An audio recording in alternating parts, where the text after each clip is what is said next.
Get the latest weather, traffic, and news updates online at 560theanswer.com. Now, from the Signature Bank Studios. Only the biggest stories, only the biggest guests, and only the biggest opinions. This is AM 560, The Answer.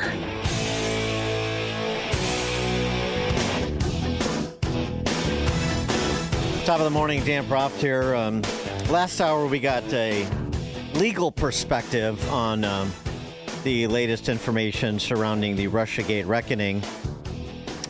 Now we are going to get an intel perspective from Martin Gurri, former CIA analyst. The latest information, just in brief to summarize, from as we discussed earlier in the program with Professor William Jacobson from Cornell.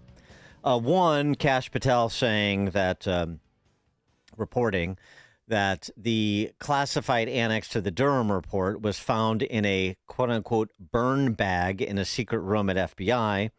And now that classified annex is being processed by the Bondi Strike Force and will ultimately be turned over to Senator Chuck Grassley from Iowa, Senate Intel Committee, and declassified and presented once they have, run it through the traps for declassification and then presented to the public.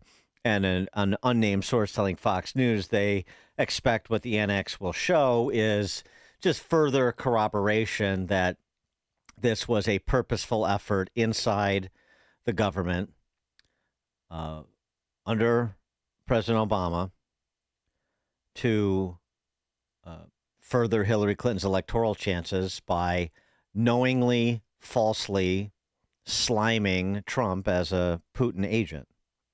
The other piece we get, the Federalist reporting, that there was pressure put on a DNI analyst to go along with the revised Obama-directed intelligence assessment memo. The unnamed whistleblower in question recounting a conversation he had in January of 2017 with a crony of then DNI director or outgoing DNI director James Clapper, in which the superior told this analyst about the intelligence assessment, "You need to trust me on this." And the superior telling the analyst that he would need to demonstrate his ability to outgrow his refusal to sign off on assessments he did not share in order to be recommended for a promotion.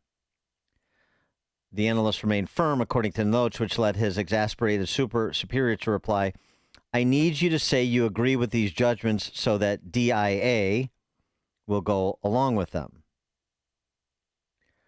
For more on that relatively new information, and generally speaking, some commentary from an intel perspective on what we know to be true from the documents that have been disclosed over the last week or so. Martin Gurri is a former CIA analyst and presently a visiting fellow at the Mercatus Center, George Mason University. Also author of The Revolt of the Public and the Crisis of Authority in the New Millennium. Martin Gurri, thanks for joining us again. Appreciate it. Happy to be back. Does the pressure for underlings to comply with what superiors were doing, does that particularly, with respect to an intelligence assessment, does that particularly surprise you? Is that something that is customary in intel agencies? Is, look, this is what the consensus opinion is, and you're going along with it. We don't need anybody rowing their oars in the opposite direction.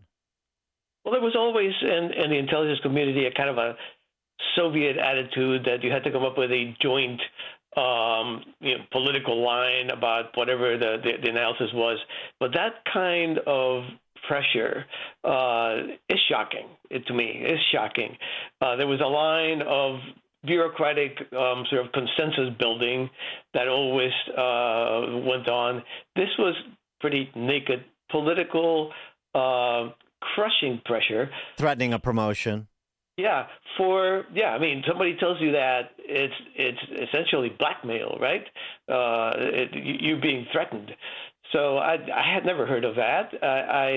I'm not surprised given this whole exercise, which to me is like this is not the organization I worked in for so many years. This was a strange place, coming up with judgments that were based on nothing. Well, what happened to the organization, the CIA, that you worked for so many years, and at whose hands did it happen? Yeah, I mean, this was entirely an Obama-run operation. Trump Russia, and it is a very strange one, in my opinion. People tend not to notice this, but you said they were trying to, basically it began with Hillary Clinton coming up with this Steele dossier, and that made sense. She wanted to win. She wanted to smear Trump so that he would lose. But Trump won, and then Obama took over, and he pursued this intelligence community assessment on Russia and Trump long after it could have it had no basis in fact. He knew that, and it could have no effect. He was going to be president regardless. Trump was. So the interesting analytic question for me is, why did he do it? Well, do you have any, working theories about that? Yeah, my theory is Obama considered himself, and was considered by his supporters, to be this kind of world historical figure who had transformed, he was basically the apostle of hope and change, and had transformed American politics by coming up with this great coalition of the college-educated minorities and the young that was going to basically make for a liberal dominance for as far as the eye can see. And Trump was basically shattered that dream. And Obama wanted his mojo back. He wanted to be thought of as that person. And so Trump had to be somehow brought down to some level of, depravity or collusion with a foreign power that, by comparison, would build Obama up. It worked. That aspect of it worked. Obama retired from office with 59% approval rate. That was possibly the highest he ever had. At the same time, Trump was just plummeting.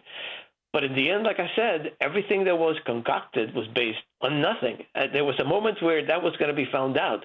There was a moment when some president, Trump or some other Republican, was going to demand an accounting for the fraud. And this is that moment. Do you think... not to go on a fishing expedition here, but there's some things that maybe we're forgetting or missing. I mean, in addition to a bruised ego, there was the Obama hot mic reset moment with Medvedev, the Putin stooge. There was the Clinton Foundation, leveraging her position as Secretary of State to set up her family with generational wealth that was being underwritten mainly by foreign powers, some averse to the interests of the United States, generally speaking, including Qatar. And I remember, as part of those Clinton Foundation revelations, a deal that involved Uranium One, which was a Russian company. Yeah, I just wonder if there was more than bruised egos involved, if this was actually a misdirection play that was projection-based to cover something that Obama and or Hillary Clinton had that was, more important to them than just their ego or their places in history. Well, I mean, I think when you're talking about Obama, who's really the one who was in charge of this? I think Clinton was a subsidiary, a supporting actress, let's say. When we're talking about Obama, you're talking about a towering ego, an immense vanity about himself, about his achievements, about his place in history. I don't know about all those things you're talking about. I tend not to believe in conspiracy theories, which means I miss a lot of conspiracies. Okay. But it goes back to the same thing, though, Dan. It was all based on nothing. So why would you want to build up this whole prosecution, this ICA, the Intelligence Community Assessment, which began the ball rolling, and then a crossfire hurricane with the FBI, and then the Mueller investigation, knowing that there was nothing behind it? I mean, it's pretty incredible. Well, what do you when you say bruised ego was your supposition as to Obama's motivation? When you look at Clapper and Brennan and Comey, what were their competing or complementary motivations, do you think? Particularly Brennan, since you probably have a greater insight into him. Yeah, I mean, I think Brennan, who was there. I mean, I caught him at the very tail end of my career. He was an ascending figure. Brennan is just he's just a repulsive character. I mean, honestly, the other two I don't know so well. Comey doesn't seem like he's an outstanding person either, but Brennan basically is a climber, and I think he knows that in the elite scheme of things, as it was back then, even if you lost your job, which he was about to lose, he knew that, you would become a hero by taking all those stands and basically promoting every possibility to smear Trump as both a president-elect, but also as he was a president.